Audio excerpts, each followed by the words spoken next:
مہینے نہیں، بیوی سے دبنا نہیں، پہلی رات پہلے ہی دن بتا دینا کہ تو شوہر ہے، تو مرد ہے، جھکا کے رکھنا، دبا کے رکھنا پہلے ہی دن. اگر ہم نے اپنے بیٹے نحمده ونستعینه ونستغفره ونعوذ بالله من شرور انفسنا ومن سیئات اعمالنا من يهده الله فلا مضل له ومن يضلل فلا هادي له واشهد ان لا اله الا الله وحده لا شريك له واشهد ان محمدا عبده ورسوله يا أيها الذين آمنوا اتقوا الله حق تقاته ولا تموتن إلا وأنتم مسلمون يا أيها الناس اتقوا ربكم الذي خلقكم من نفس واحدة وخلق منها زوجها وبث منهما رجالا كثيرا ونساء واتقوا الله الذي تساءلون به والأرحام إن الله كان عليكم رقيبا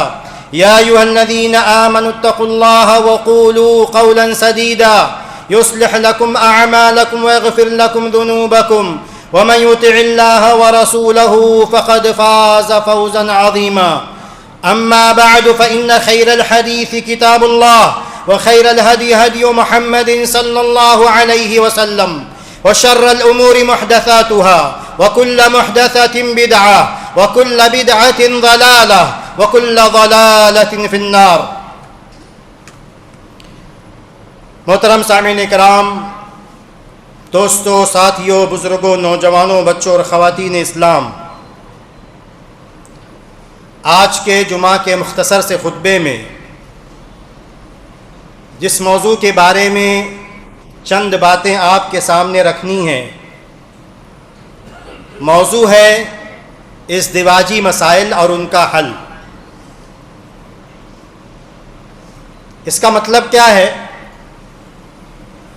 آسان لفظوں میں میاں بیوی کے درمیان جو جھگڑے ہوتے ہیں، جو اختلافات ہوتے ہیں اور نوبت جدائی تک آتی ہے، نوبت طلاق تک پہنچتی ہے، نوبت خلا لینے تک پہنچتی ہے، دو گھر برباد ہوتے ہیں، بچوں کی زندگی تتر بتر ہو جاتی ہے، ان کا مستقبل تاریک ہو جاتا ہے، دو خاندان بعض دفعہ دسیوں سال جھگڑے میں اپنا وقت، اپنا پیسہ اور اپنی طاقت ضائع کرتے ہیں. اور یہ کوئی ایسی بات نہیں ہے کہ دو چار کیس ہوں، یہ کیس ہزاروں کی تعداد میں. اگر آپ کسی ایسے ادارے میں بیٹھیں گے جو طلاق و خلا کے کیس کو ہینڈل کرتا ہو، جو فیملی میٹرز کاؤنسلنگ کے سیشن لیتا ہو، ایسی کسی بھی کمیٹی کا آپ حصہ بنیں گے تو آپ کو اندازہ ہوگا کہ آپ کے سماج میں، آپ کے معاشرے میں کیا چل رہا ہے، لوگوں کو کتنی پریشانیاں ہیں، چاہے وہ لڑکے کا مسئلہ ہو، اس کے گھر والوں کا مسئلہ ہو، چاہے لڑکی کا مسئلہ ہو، اس کے گھر والوں کا مسئلہ ہو. اس لیے جمعہ کے خطبے میں تمام باتیں تو نہیں رکھی جا سکتی، لیکن کچھ رہنمائی والی باتیں، کچھ پوائنٹس رکھے جا سکتے ہیں کہ کم سے کم سماج کے افراد ان باتوں کو سمجھیں اور ان باتوں پر عمل کرنے کی کوشش کریں گے تو ہماری اختلافات، یہ جھگڑے، یہ تنازعات کم سے کم یہ کہا جائے کہ کم ہو سکتے ہیں. اس میں تھوڑی سی قدغن رکاوٹ آ سکتی ہے، اور اتنی کوشش تو یہ ہماری ذمہ داری ہے، سماج کے تمام افراد کی ذمہ داری ہے. لیکن اصل موضوع پہ آنے سے پہلے ایک دو ابتدائی باتیں. پہلی بات یہ ہے کہ ہم مسلمان ہیں، ہمارا ایمان اس بات پر ہے کہ انسان مرتا ہے، مرنے کے بعد دوبارہ زندہ کیا جائے گا، اور جب زندہ کیا جائے گا تو اس کو دنیا میں کیے گئے تمام اعمال کا، تمام کاموں کا، تمام اس کی حرکات و سکنات کا حساب و کتاب دینا ہوگا. فَمَن يَعْمَلْ مِثْقَالَ ذَرَّةٍ خَيْرًا يَرَهُ وَمَن يَعْمَلْ مِثْقَالَ ذَرَّةٍ شَرًّا يَرَهُ. قرآن کی مشہور آیتیں آپ کو یاد ہوں گی کہ دنیا میں انسان ذرہ برابر نیکی کرے گا آخرت میں اس کو بھی اپنی آنکھوں کے سامنے دیکھے گا، اور ذرہ برابر برائی کرے گا، ظلم کرے گا، گناہ کرے گا، اس کو بھی اپنی آنکھوں سے قیامت کے دن دیکھے گا۔ ہر چیز ریکارڈڈ ہے، ہر چیز لکھی جا رہی ہے، فرشتے لکھ رہے ہیں۔ آپ کے اعضاء، آپ کے آرگنس، جیسا کہ قرآن کی آیتیں گواہی دیں گے، ہاتھ، پیر، آنکھوں سے آپ نے کیا دیکھا، کانوں سے آپ نے کیا سنا، وہ تمام چیزیں زمین گواہی دے گی۔ یعنی وٹنس ایک نہیں ہے، ریکارڈ ایک نہیں ہے، آپ کا وٹنس آپ کے اعضاء بھی ہیں، آپ کے خلاف گواہی دینے والی زمین بھی ہے، جس جگہ آپ نے وہ ظلم، وہ گناہ، وہ نیکی کی تھی، ہر جگہ ریکارڈ ہو رہا ہے۔ تو پہلی بات یہ، ایک مسلمان ہونے کی حیثیت سے جب ہم شوہر بنے، کوئی عورت بیوی بنے، کوئی رشتے میں آئے، کوئی ساس، کوئی سسر، کوئی دیور، دیورانی، جیٹھ، جیٹھانی، نند، نندوئی، کوئی بھی رشتہ آئے تو ذہن میں رہے کہ مرنے کے بعد دوبارہ زندہ کیا جائیں گے، اور انسان کو اپنے ہر ظلم کا، ہر زیادتی کا، ہر تکلیف جو اس نے دوسروں کو پہنچائی ہے، اس کا حساب، پائی پائی کا حساب دینا ہوگا۔ وہاں بچنے کا کوئی راستہ نہیں ہے۔ آپ وہاں رشوت دے کے نکل جائیں گے، سامنے والا، حساب لینے والا آپ کے پہچان کا نکل جائے گا، ایسا کچھ ہونے والا نہیں ہے۔ کوئی رسوخ، کوئی سیاسی رابطہ، کوئی چیز آپ کو کام آنے والی نہیں ہے۔ سمپل، سادہ جیسے کہا جاتا ہے، سادہ، جو کیا وہ سامنے ہے، اس کا حساب و کتاب، اس پر جزا و سزا، نعمتیں یا سزائیں۔ تو ایک بات تو ہمارے ذہن میں یہ رہنی چاہیے۔ دوسری بات جو ہمارے ذہن میں رہنی چاہیے، جو شریعت بھی کہتی ہے، عقل بھی کہتی ہے، اور ہماری فطرت بھی کہتی ہے، آپ آگ میں ہاتھ نہیں ڈالتے ہیں کیونکہ آگ جلائے گی۔ ہاتھ نہیں ڈالنے کا حکم آپ کو کون دیتا ہے؟ آپ کو شریعت بھی دیتی ہے کہ اپنا ہاتھ آگ میں مت ڈالو، کیونکہ اپنے آپ کو نقصان پہنچانا شریعت میں حرام ہے۔ شریعت بھی کہے گی کہ آگ میں ہاتھ مت ڈالو، عقل بھی آپ کی کہے گی ہاتھ مت ڈالو، جل جاؤ گے، نقصان پہنچے گا، کیس خراب ہوا تو آپ کو انفیکشن بھی ہو سکتا، مر بھی سکتے ہیں، مرنے کے لیے بہانا چاہیے۔ عقل بھی کہے گی۔ انسان کی فطرت مطلب اس کا آبزرویشن، اس کا تجربہ، جو اس نے زندگی گزاری ہے، کہ اس بچپن میں کبھی ہاتھ ڈالا ہوگا تو اس کو آگ نے بتا دیا ہوگا کہ ہاتھ ڈالو گے تو جل جاؤ گے، چٹکا لگتا ہے، تکلیف ہوتی ہے، درد ہوتا ہے۔ تو آپ کی عقل بھی بتاتی ہے، شریعت بھی بتاتی ہے، آپ کی طبیعت، فطرت بھی بتاتی ہے کہ آپ کو نقصان سے اپنے آپ کو بچانا ہے۔ تو دوسری بات جو میں کہنا چاہتا ہوں آسان لفظوں میں، کہ یہ تینوں چیزیں آپ کو، انسان کو ابھارتی ہیں کہ آپ اپنے فائدے کی جانکاری حاصل کرو کہ فائدہ کس میں ہے، اور اس فائدے کو حاصل کرو، یہی عقل مندی کہلاتا ہے۔ اور کیا چیزیں آپ کو دنیا یا آخرت میں نقصان پہنچاتی ہیں، اس کی معلومات حاصل کرو، اس کا علم حاصل کرو کہ آپ کو دنیا میں کیا چیزیں نقصان پہنچاتی ہیں، آپ کو آخرت میں کیا چیزیں نقصان پہنچائیں گی۔ اور جب وہ آپ کو پتہ چل جائے کہ دنیا میں فلاں فلاں چیزیں آپ کو نقصان پہنچاتی ہیں، ڈرگس نقصان پہنچاتا ہے، شراب نقصان پہنچاتی ہے، کوئی بھی چیز آپ کو نقصان پہنچاتی ہے دنیا میں یا آخرت میں، آپ کو پتہ چل جائے، تو دوسرا اسٹیپ آپ کا کیا ہوگا، آپ کی عقل کا کیا ہوگا، آپ کے ایک انسان ہونے کا کیا ہوگا، کہ آپ ان نقصان دینے والی چیزوں سے دور رہیں۔ تو اس لیے اگر آپ چاہتے ہیں کہ آپ کی زندگی میں سکون آئے، ہر انسان چاہتا ہے۔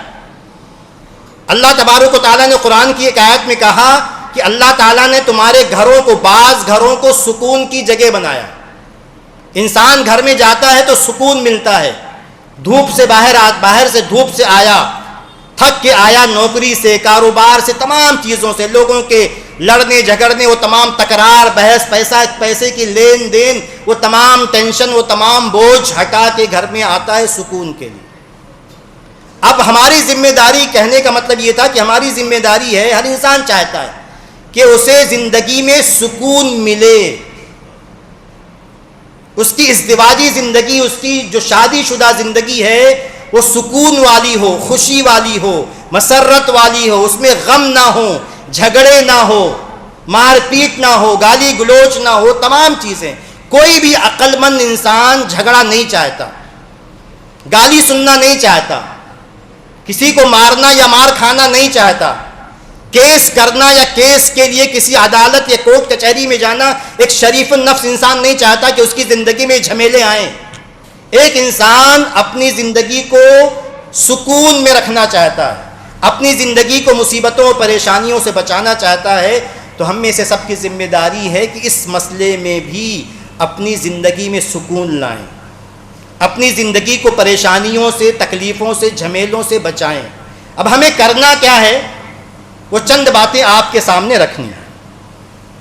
اچھی شادی شدہ زندگی گزارنے کے اصول. سب سے پہلا اصول کیا ہے جو ہم کافی پہلے سے شروع کر رہے ہیں یعنی بات کو؟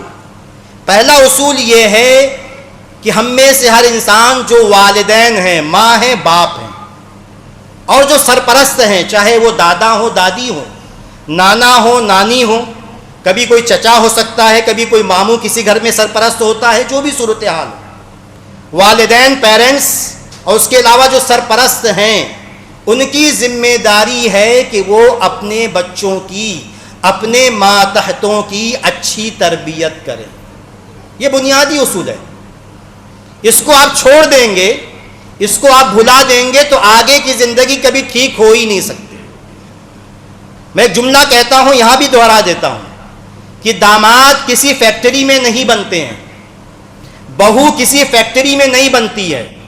میرا جو لڑکا ہے کل کسی کے گھر کا داماد بنے گا، میری جو لڑکی ہے وہ کل کسی کے گھر کی بہو بنے گی. اگر میں چاہتا ہوں کہ اچھی بہو مجھے ملے، دوسرا آدمی بھی ایسا ہی چاہتا ہے، تیسرا بھی ایسا ہی چاہتا ہے، چوتھا بھی ایسا ہی چاہتا ہے. سماج کے تمام افراد چاہتے ہیں کہ اچھا داماد ملے، سماج کے تمام افراد چاہتے ہیں کہ انہیں اچھی بہو ملے. تو پہلا کام والدین کو یہ کرنا ہے کہ اپنا بیٹا اچھا بیٹا بنائیں، اس کی دینی تربیت کریں، اس کی اخلاقی تربیت کریں، اسے تعلیم دیں، اسے کاروبار سکھائیں، اسے ایک ذمہ دار مرد بنائیں، اسے اچھا بیٹا بنائیں، اسے اچھا بھائی بنائیں، اسے اچھا مسلمان بنائیں، اسے اچھا شہری بنائیں. اچھا داماد اس کے بعد بنے گا، اچھا بھتیجا بنے گا، اچھا بھانجا بنے گا. ہر رشتہ جب اس کی اہمیت کو وہ سمجھے گا، اس نہج پر، اس طریقے پر اس کی تربیت ہوگی، تب جا کے وہ اچھا داماد بنے گا. بیٹی کا مسئلہ بھی ایسا ہے. بیٹی آپ اچھی تربیت کریں، دینی تربیت، تعلیمی تربیت، اخلاقی تربیت. آپ اسے اچھی قدریں سکھائیں، اچھی دینی قدریں، اخلاقی قدریں، اچھی باتیں اسے بتائیں، اسے وفاداری سکھائیں، اسے سچائی سکھائیں، اسے لوگوں کی خدمت کرنا، لوگوں کی فرما برداری سیکھیں. یہ تمام باتیں سکھائیں تو آپ کی بیٹی اور ہر گھر کی بیٹی اچھی بہو بنے. باقی آپ سوچیں تقریر کرنے سے کچھ ہو جائے گا تو نہیں ہوگا. چلانے سے، آرٹیکل لکھنے سے، کتاب لکھنے سے، یا اور چیزیں کرنے سے، کانفرنس کرنے سے، جلسے جلوس کرنے سے مسائل کا حل صرف ان چیزوں سے نکل جائے گا تو ایسا نہیں. جب تک ان پریکٹس ہم نہیں آئیں گے، ہم ان چیزوں کو اپنے گھروں میں لاگو نہیں کریں گے، تب تک آئندہ کے سٹیپس ہمارے لیے آسان نہیں ہوں گے. تو ایک بہت بنیادی بات کہ اگر ہمیں ہمارے سماج کو اچھی بہو، اچھا داماد چاہیے تو بچوں کی اچھی تربیت. میں آپ کو ایک واقعہ، چھوٹا سرسری سچے واقعہ. ایک صاحب نے فون کیا مجھے، کہا کہ شیخ میں اپنی بیوی سے پریشان ہوں. کیوں پریشان ہیں؟ کہ میں نے اپنی بیٹی کا رشتہ اپنے بہن کے لڑکے سے کیا ہے، یعنی اس کے پھوپھو زاد سے، پھوپھی کے لڑکے سے اپنی بیٹی کا رشتہ کیا ہے. اب دیکھیں وہاں جو ہے نند اور جو بھابھی کا رشتہ ہے وہاں مسئلہ پیدا کر رہا ہے. تو انہوں نے کہا کہ میں پریشان ہوں اپنی بیوی سے.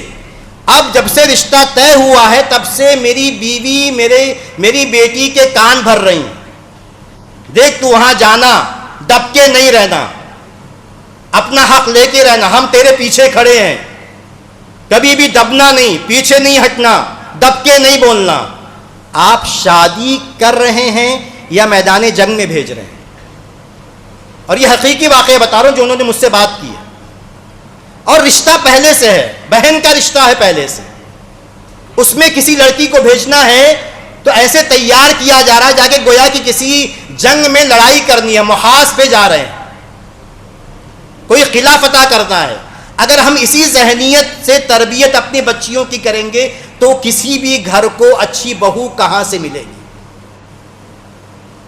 اگر ہم اپنے بیٹی کی تربیت ایسے ہی کریں گے، نہیں بیوی سے دبنا نہیں، پہلی رات پہلے ہی دن بتا دینا کہ تو شوہر ہے، تو مرد ہے، جھکا کے رکھنا، دبا کے رکھنا. پہلے ہی دن اگر ہم نے اپنے بیٹے کے ذہن میں یہ ذہن میں یہ زہر گھولا ہے تو بعد میں وہ اچھا داماد، اچھا شوہر کسی بھی گھر کا کیسے بن سکتا ہے؟ نہیں بن سکتا. اس لیے پہلی بات بہت کلیئر، اگر ہمیں بدلنا ہے، ہمیں یہ دیکھنا ہے کہ طلاق نہ ہو ہمارے سماج میں، جن کی تعداد بڑھتی جا رہی ہے، خلا نہ ہو ہمارے سماج میں، جن کی تعداد بڑھتی جا رہی ہے. اور ایک ابھی کیس جلدی آیا تھا، اس میں تکلیف کیا ہوئی، اب ہم لوگ کے زمانے میں ہم نے جب جو شادی کی ہے، ہمارے ایج کے جو لوگ ہیں ان کے بارے میں کسی حد تک میں گارنٹی دے سکتا ہوں کہ شوہر کی عزت کی جاتی تھی، شوہر سے کبھی بھی برے الفاظ میں بات نہیں کرتے تھے، عورتیں بیویاں بات نہیں کرتی تھی. ایک کیس ہمارے سامنے آیا، میں اپنے سامنے کی بات کر رہا ہوں، ریسیپشن پہ آیا، وہاں دونوں میاں بیوی اہل حدیث ہیں، جوان ہیں، مطلب ابھی ایک دم جوان نہیں لیکن زیادہ نہیں، میرے خیال سے 7-8 سال شادی ہوئی ہے تو جوانی ہے. اور لیکن جو باتیں وہ ہم لوگ کے سامنے کر رہے ہیں ایک دوسرے سے، وہ میں نے کہا کہ الحمدللہ اللہ تعالیٰ نے ایسی بیوی نہیں دی ہے اور ہمارے گھر میں ایسا کوئی شوہر نہیں ہے ہمارے خاندان میں. باتیں کر رہے، تو میں کرتی کیا کرتی، تو کرتا کیا کرتا، ایسی اس زبان میں بات ہو رہی ہے. جب اس زبان میں بات ہوگی تو دل میں محبت کہاں ہے؟ کہاں ہے محبت دل میں؟ اور رشتہ کیسے نبھے گا وہ جب دل میں ایک دوسرے کا احترام نہیں ہے، ایک دوسرے کی عزت نہیں ہے، شرافت نہیں ہے، بنیادی شرافت جو ایک کافر میں بھی ہوتی ہے. وہ جب شرافت کا جو سطحی یعنی بنیادی لیول ہے، ابتدائی لیول وہ نہیں ہے، بنیادی سطح کی شرافت نہیں ہے تو آگے کے معاملات کہاں جا کے ٹھیک ہوں گے؟ بالکل نہیں ممکن ہے. تو اس لیے پہلی بات، اگرچہ تمام باتیں نہ آ سکیں لیکن پہلی بات ذہن میں رہے کہ اخلاقی قدریں، دینی قدریں، شرافت، یہ تمام چیزیں اگر بچوں کو سکھائیں گے تبھی طلاق کے کیسز کم ہوں گے. سیدھی سی بات، تبھی خلا کے کیسز کم ہوں گے، تبھی جھگڑے کم ہوں گے. ورنہ ہر انسان اپنے حق کو لینے پر مجھے یہ چاہیے، مجھے، اور جیسا ہو رہا ہے، میں تفصیل میں نہیں جاؤں گا، بات لمبی ہو جاتی ہے، لیکن ٹرینڈ کیا ہے اس وقت لڑکیوں کا کہ جاتے ساتھ، شادی ہوتے ساتھ، ایک ٹرینڈ جو پہلے کم تھا اور زبردستی کا ہے، وہ ایک لاسا جسے کہتے ہیں، یعنی ایک لگا دیا ہے چنگم تو سمجھتے ہیں نا، شیطان کا چنگم ہے کہ ہنی مون لے کے چلو. ٹھیک ہے، کوئی جا سکتا ہے، شرعاً بات نہیں کر رہے ہیں، شادی کے بعد گھومنا ہے، کوئی منع نہیں کرتا کہ شادی کے بعد، لیکن اس کو لازمی سمجھ کے اس کی وجہ سے جھگڑا کرنا، میں ڈیٹیل میں نہیں جانا چاہتا. لیکن ایک غیر واجبی چیز جو نہ عقلاً ضروری ہے، نہ شرعاً ضروری ہے، نہ فطرتاً ضروری ہے. ٹھیک ہے، شادی کے بعد گھومنے، پوری زندگی گھومنے کے لیے پڑی ہے، گھوم لیں گے، کیا مسئلہ ہے، لیکن اس کو ایشو بنا لینا، نہیں مجھے گھمانے نہیں لے گئے، مجھے ہنی مون نہیں لے گئے، مجھے سیر کے لیے فلاں جگہ کشمیر یہاں وہاں نہیں لے گئے، اس کو لے کے ایشو بنا دینا اور اس بنیاد پر خلا کا مطالبہ کر لینا، اس بنیاد پر ساس سے جھگڑا کرنا، گھر کے ماحول کو خراب کرنا. ایک چھوٹی سی بات، تو یہ ٹرینڈ بنتا جا رہا ہے کہ جیسے شادی ہو ہنی مون کی بات کر لی جائے، سپریٹ ہونے کی، الگ گھر لینے کی بات کی جائے. ٹھیک ہے بھائی، الگ گھر اچھی بات ہے، کسی کے پاس کیپیسٹی ہو، طاقت ہو، اللہ نے دولت دی ہے تو دھیرے دھیرے کر لے گا. لیکن ہر گھر میں تو ممکن نہیں ہوتا نا کہ آتے ساتھ آپ کو نیا گھر الگ سے دے دیا جائے، اتنی مالی حیثیت تو ہر انسان کی نہیں ہوتی ہے نا. اس کو ایشو بنا لینا، یہ ٹرینڈ بنتا جا رہا ہے. تو ہمیں ضرورت ہے کہ ہم اپنی بچیوں کو سمجھائیں، آگے بات آئے گی جتنی بات ہو پائے گی. تو پہلی بات یہ. دوسری بات، جو شاید پہلے کہنی چاہیے تھی، لیکن اہمیت کے لحاظ سے میں نے پہلی بات رکھی۔ دوسری بات یہ ہے کہ ہم بھول جاتے ہیں ایک اہم ہتھیار ہمارا، اور وہ ہتھیار ہے دعا کرنا اللہ تعالیٰ سے۔ تدبیر اچھی بات ہے، تدبیر کرنا چاہیے، لیکن تدبیر کے ساتھ ساتھ دعا دل سے دعا کرنی چاہیے۔ اللہ تعالیٰ نے ہمیں سکھایا ہے سورہ فرقان آیت نمبر 74، والذین یقولون، اور ایمان والے بندے وہ ہیں جو کہتے ہیں ربنا، اے ہمارے پروردگار، ہب لنا من ازواجنا وذریاتنا قرۃ اعین، اے اللہ بیوی دینا تو ایسی دینا کہ آنکھوں کی ٹھنڈک ہو، زندگی کامیاب کرنے والی، خوشی دینے والی ہو۔ اللہ تعالیٰ اولاد دینا تو ایسی دینا جو آنکھوں کی ٹھنڈک ہو، جو زندگی کو بہار بنانے والی ہو، گھر میں خوشی لانے والی ہو۔ ایسا بیٹا مت دینا، ایسی بیٹی نہ دینا جو نافرمان ہو، جو خاندان کی بے عزتی کا باعث بنے، جو خاندان کی بدنامی کا باعث بنے۔ اس سے اچھا ہے کہ نہ دینا۔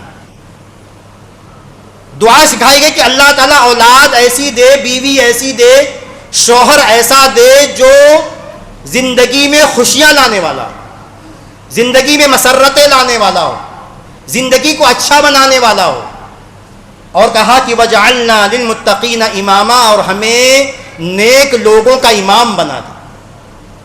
یہ الگ بات ہے، لیکن ہمیں شریعت نے ہمیں یہ سکھایا ہے، ضمناً بات آئی تو ذکر کر دوں، انسان ہمیشہ اپنا گول، اپنا ایم، اپنا ویژن بہت اونچا رکھنا چاہیے، بہت بڑا۔ یہ نہیں کہا کہ نیک بنا دینا۔ اللہ تعالیٰ نے ہمیں دعا یہ سکھائی کہ اللہ تعالیٰ نیک لوگوں کا امام، نیک لوگوں کا لیڈر، نیکی میں میں لوگوں کو لیڈ کروں، یہاں بھی نیک رہوں، لوگوں کو نیکی کی طرف لے جانے والا، اور آخرت میں بھی نبی نے سکھایا، قرآن بہت مشہور جو ہے حدیث ہے کہ اللہ تعالیٰ سے جب بھی مانگو تو جنت الفردوس مانگو تو یہ مت کہو کہ اللہ تعالیٰ جنت میں چھوٹا سا کونا دے دینا، یہ نہیں۔ جب مانگو اللہ تعالیٰ سے تو جنت الفردوس مانگو، فإنها أعلى الجنة وأوسط الجنة، کیونکہ جنت الفردوس یہ سب سے بلند جنت ہے، سب سے اونچی جنت ہے، اور سب سے بہترین جنت ہے۔ تو بہرحال دوسری بات یہ تھی کہ ہمیں اللہ تعالیٰ سے دعا کرنا چاہیے۔ ہم بہت سارے لوگ آتے ہیں تو کہتے ہیں شیخ دعا بتا دیجئے، بچی کی شادی ہو جائے، بچے کی شادی ہو جائے، کاروبار میں برکت۔ بہت سارے لوگ ایسی باتیں کرتے ہیں، کاروبار میں برکت ہو جائے، اور بھی باتیں۔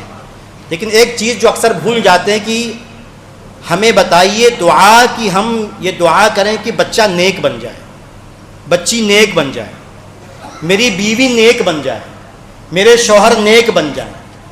اس کی فکر بہت کم لوگ کرتے ہیں، جبکہ سب سے زیادہ اسی بات کی فکر ہونی چاہیے کہ ہمارا گھر، ہمارا گھرانہ، ہمارا خاندان نیک بن جائے، اس کی دعا کرنی چاہیے۔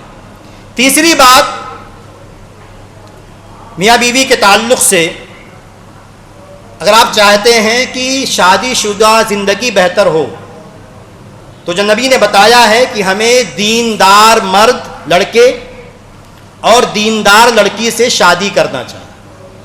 مشہور حدیثیں ہیں، ایک حدیث ہے سنن ترمذی کی، نبی نے فرمایا صلی اللہ علیہ وسلم کہ جب تمہارے پاس تمہاری کسی مولیہ کا، یعنی کسی لڑکی سرپرست جو تمہارے زیر سرپرستی ہو، چاہے لڑکی ہو، بہن ہو، کوئی بھی ہو، بھتیجی ہو، بھانجی ہو، جس کے ذمہ دار تم ہو، جب تمہارے پاس کوئی ایسا شخص رشتہ لے کے آئے جو دیندار ہو، جو با اخلاق ہو، فَأَنْكِحُوهُ، تو اس لڑکے سے اپنے لڑکی کا رشتہ کرا دو، اس سے شادی کر دو۔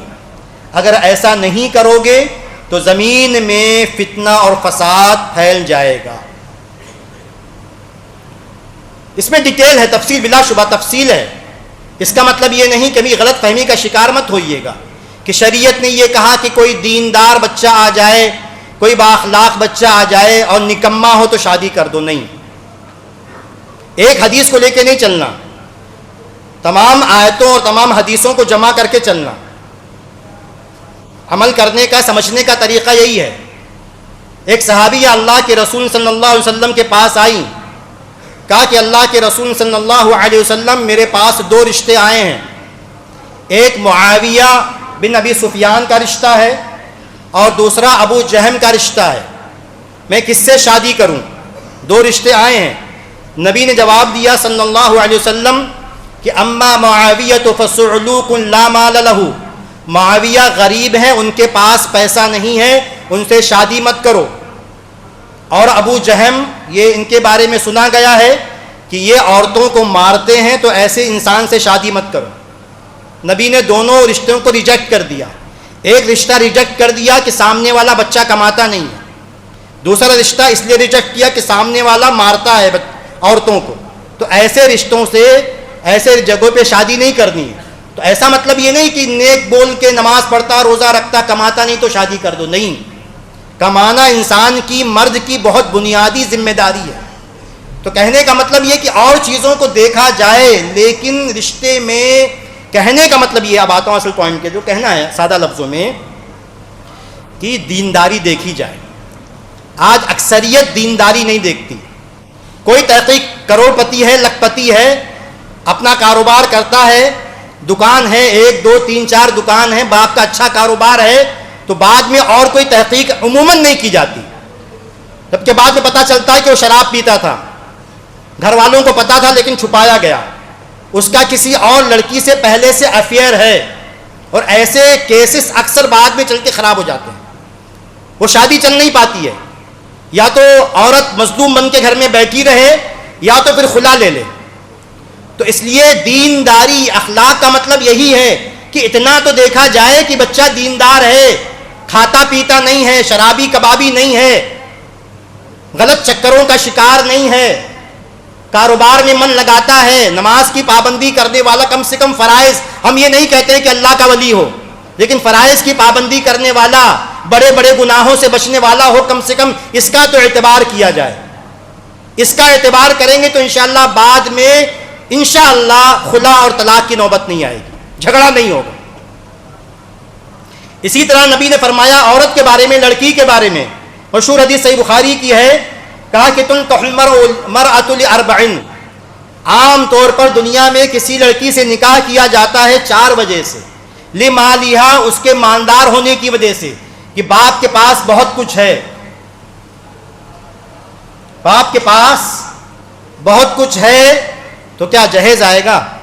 نبی کا کہنے کا مطلب یہ تھا جہیز آئے گا نہیں. ہم نے کیسے شریعت کے پیمانے بدل دیے ہیں کہ حدیث کی تشریح میں بھی لوگوں کا دماغ جاتا ہے کہ لڑکی کا مالدار ہونا یعنی جہیز آئے گا. نہیں, جہیز مقصود نہیں ہے, مقصود یہ ہے کہ وراثت میں مال آئے گا. لڑکی کا مالدار ہونا یعنی وراثت میں مال آئے گا. باپ مالدار ہے, کروڑ پتی, ارب پتی, تو اچھا خاصا مال آئے گا. اور یہ کوئی غلط نہیں ہے کہ لڑکی سے شادی کی جائے, غلط نہیں ہے کہ لڑکی سے شادی کی جائے اس کے مالدار ہونے کی وجہ سے, غلط نہیں ہے. ایک صحابیہ, صحیح واقعہ, آپ نے سنا ہوگا میراث کے تعلق سے, صحیح واقعہ, ایک صحابیہ نبی کے پاس آئیں صلی اللہ علیہ وسلم, کہا کہ اللہ کے رسول صلی اللہ, اپنے ساتھ 2 بیٹیاں, اپنی 2 بیٹیاں لے کے آئیں. کہا کہ اللہ کے رسول صلی اللہ علیہ وسلم, ان کے والد یعنی میرے شوہر کی شہادت ہو گئی غزوہ احد میں. احد میں آپ کے ساتھ غزوہ کرتے ہوئے یہ میرے شوہر شہید ہو گئے ہیں, اور میرے شوہر کے بھائی نے میرے شوہر کے پورے مال پہ قبضہ کر لیا ہے. کیونکہ جاہلیت میں ایسا ہی ہوتا تھا کہ مرد جو ہے وہ مال پہ قبضہ کر لیتا تھا, عورتوں کو چاہے بیٹی ہو بیوی کچھ نہیں ملتا تھا. یہ پہلا کیس ہے شریعت کا, اسلام کا. اس کے بعد آیت میراث نازل ہوئی ہے. اس میں ایک جو ٹکڑا آپ کو سنانا مقصود ہے کہ جب انہوں نے کہا کہ اللہ کے رسول میری, اس کے بعد کہا کہ میرے شوہر کے بھائی نے قبضہ کر لیا ہے اور میرے پاس 2 لڑکیاں ہیں, اس میں یہ کہا کہ وَلَا تُنْكَحَانِ إِلَّا وَلَهُمَا مَالٌ. صحابیہ نے کہا نبی کے زمانے میں نبی موجود ہیں, نبی نے ان کو غلط نہیں قرار دیا. کیا کہا صحابیہ نے کہا کہ اللہ کے رسول یہ دونوں میری بیٹیاں ہیں, اگر ان کے پاس مال نہیں ہوگا تو ان کی شادی نہیں ہوگی. جہیز میں نہیں دینا. عربوں میں جہیز کبھی رہا ہی نہیں, نہ پہلے تھا نہ آج ہے. یہاں مسئلہ جہیز کا نہیں تھا, مسئلہ تھا کہ لڑکی کو میراث میں مال ملے گا تو بلا شبہ ایک لڑکی مالدار ہو, اس کو گھر سے مال ملنے والا ہو, باپ کی پراپرٹی میں سے, ماں کی جائیداد میں سے. ہمارے یہاں تو عورت کے جائیداد کا, عورت کی ملکیت کا تصور ختم کر دیا گیا, ورنہ ماں کی بھی جائیداد ہوتی ہے. ہوتا یہ, اب تفصیل میں جائیں گے, آپ جانتے ہیں بہت ساری باتیں, ہر گھر کی کہانی ہے. جو زیور لے کے آتی ساس اس کو بھی رکھوا لیتی ہے. بہو جو اپنے گھر سے زیور لے کے آتی, ہر گھر میں ایسا نہیں ہوتا لیکن بہت سارے گھروں میں ہوتا کہ بہو جو اپنے گھر سے زیور لے کے آتی ہے اس کو بھی مشترکہ مال قرار دے دیا جاتا ہے, اس کو بھی رکھوا لیتی ہے ساس. جبکہ جو گھر سے لے کے آئی وہ سب اس کا ہے, جو شوہر نے زیور دیا وہ اس کا ہے, جو ساس نے شادی میں دیا اس کا ہے, جو پورے رشتہ داروں نے زیور دیا وہ اس کا ہے. الگ بعض کیسز آئیں گے لوٹانے والی بات, لیکن ابھی نارمل حالت میں اس کا ہے. اور بھی اس کو جو جائیداد میں سے حصہ ملا, کیا بات کریں, بات سے بات نکلتی ہے. بعض لوگ دیندار چالاک لوگ کیا بولتے ہیں جانتے ہیں, وہ چالاک, اپنے آپ کو چالاک سمجھتے ہیں. وہ یہ کہتے ہیں کہ نہیں ہمیں جہیز نہیں چاہیے لیکن بیٹی کا حصہ دے دو. جہیز نہیں چاہیے, بیٹی کا حصہ دے دو. تفصیل میں نہیں جائیں گے لیکن اشارہ کر کے آگے بڑھتے ہیں. پہلی بات تو باپ زندہ ہے تو بیٹی کا کوئی حصہ ہی نہیں, کسی کا کوئی حصہ نہیں. بات ہو چکی اس سے پہلے کہ باپ زندہ ہے تو کسی کا, نہ بیوی کا کوئی حصہ ہے, نہ بیٹی کا کچھ ہے, نہ بیٹے کا کچھ ہے, کسی کا کچھ نہیں. دوسری بات یہ ہے کہ اگر باپ مرے گا یا ماں کا انتقال ہوگا یا باپ کا انتقال ہوگا, اگر بیٹی کو کچھ ملے گا تو بیٹی کا ہوگا, اس کے شوہر کا تھوڑی ہوگا, اس کے ساس سسر کا تھوڑی ہوگا, اس دوسرے خاندان کا تھوڑی ہوگا. لیکن ہم ہڑپ کرنے والے, حرام خوری کرنے والے ایسی کر رہے ہیں کہ اگر کوئی باپ یا کوئی گھرانہ اپنی بیٹی کو جائیداد, کھیت کھلیان, کچھ بھی فلیٹ, یہاں دکان مکان دیتا ہے تو اس کے سسرال والے یہ سمجھتے ہیں کہ ہم کو دیا گیا اور ہڑپ کر کے بیٹھ جاتے ہیں, جبکہ وہ صرف اس لڑکی کا حق ہے وہ. بہرحال تو نبی نے یہ کہا کہ عورت سے شادی کی جاتی ہے اس کے مال کی وجہ سے, اس کے اعلیٰ خاندان حسب و نسب کی وجہ سے, یا اس کی خوبصورتی کی وجہ سے, یا اس کی دینداری کی وجہ سے. فَاظْفَرْ بِذَاتِ الدِّینِ تَرِبَتْ یَدَاکَ, نبی نے کہا کہ دیندار عورت سے شادی کرو کامیاب ہو جاؤ. دیندار عورت سے شادی کرو کامیاب ہو جاؤ گے.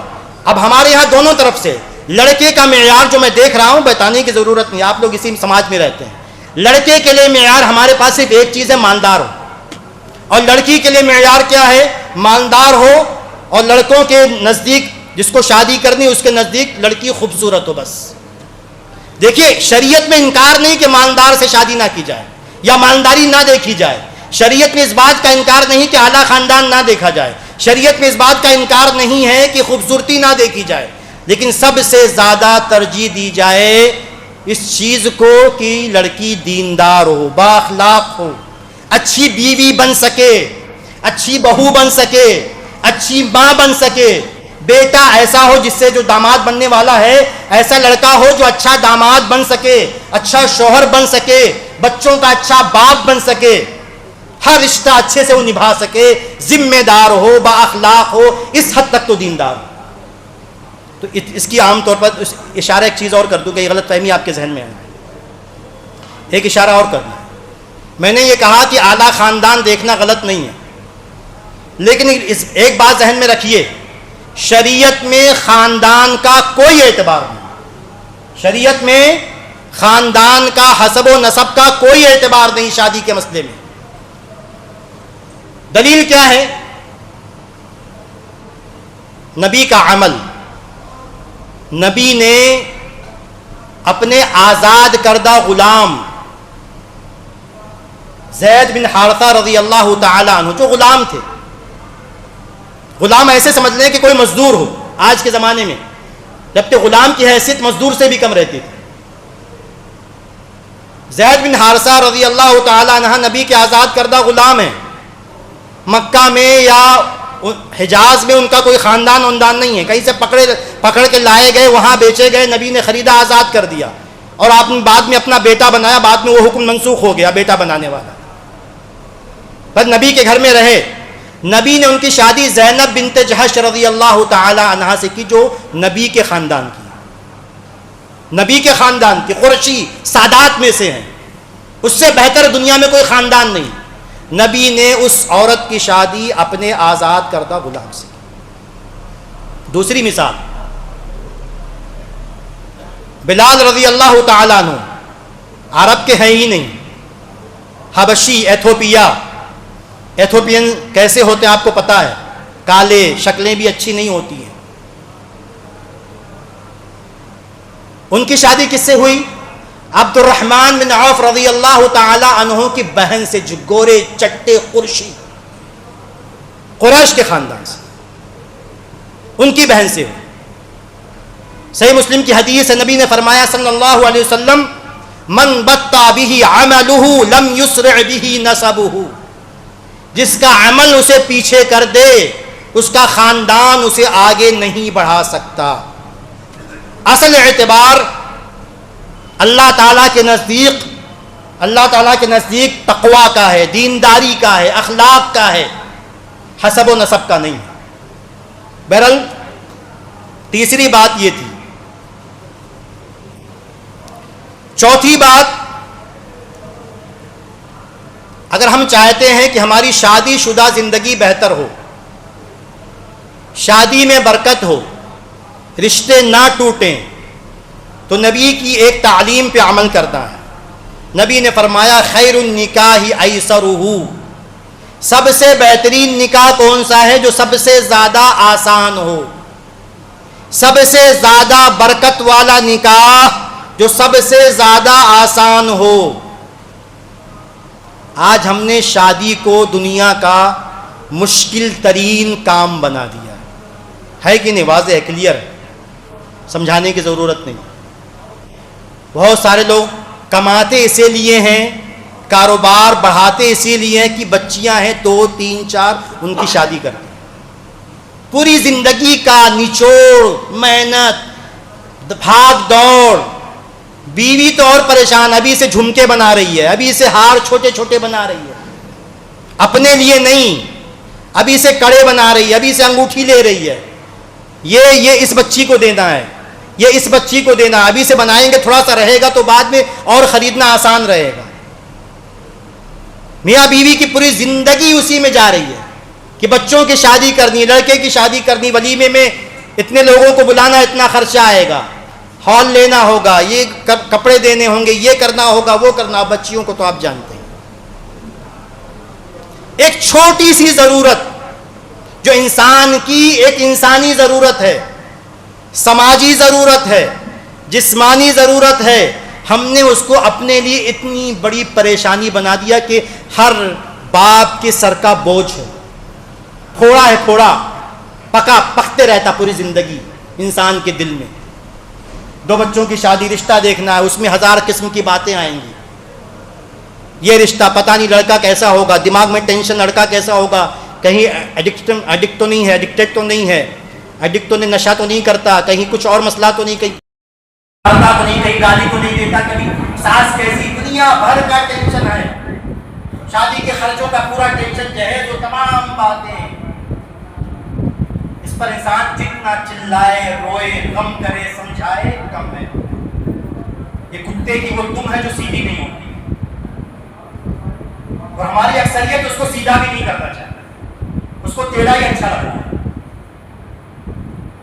ایک دوسرے سے گویا کہ وہ کہہ کے بیٹھے ہیں، یہ معاہدہ کرتے بیٹھے ہیں کہ جب میرا لڑکا رہے گا تو میں تم کو پریشان کروں گا، میں تم پر ظلم کروں گا، اور جب تمہارا لڑکا رہے گا تم مجھ پہ ظلم کرو. میں اپنا بچہ بیچوں گا، میں اپنا گدھا بیچوں گا، تم اپنا گدھا بیچو گے، اپنے گدھے بیچیں گے، اور ایک دوسرے کی زندگی اچیرن کریں گے، خودکشیاں کروائیں گے، ظلم کروائیں گے، قتل کروائیں گے گھروں میں. سب ٹھیک ہے، لیکن اپنا کتے گدی تم کو سیدھا نہیں کہہ. بات کڑوی ہے، اس سے زیادہ کڑوی بولنا چاہیے، لیکن نہیں بول سکتے اس سے زیادہ کڑوی. بلا وجہ ہم نے پریشان کیا اپنے آپ. نبی نے کہا سب سے بہترین نکاح جو آسان ہو، کوشش تو کریں کم سے کم.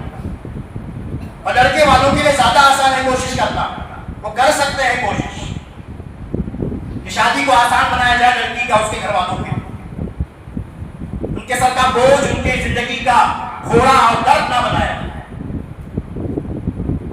جو مشہور ہے ایک بار سرسری آگے چلتے ہیں، ٹائم بھی ہو گیا. ایک آخری بات کے بعد ختم کروں گا کہ یہ ظلم ہے جو کچھ ہم کرتے ہیں، اس کی اکثریت جو ہے وہ ظلم کا کوئی نہ کوئی مظہر ہے، کوئی نہ کوئی حصہ ہے ظلم، اور قیامت میں ہر چیز کا بدلہ کرنا. آپ یہاں اللہ نے آپ کو کچھ طاقت دی ہے کسی بھی اعتبار سے، آپ لوگوں کو ستا دیں، لیکن قیامت کے دن بخشے نہیں. دیکھیے باتیں بہت ساری انشاءاللہ آگے بھی موقع رہا تو بولیں گے اسی موضوع پر، کیونکہ اور بھی باتیں ہیں. آپ لوگوں کو یہ سب باتیں تھوڑی سی کہنے کی کوشش کرتے ہیں.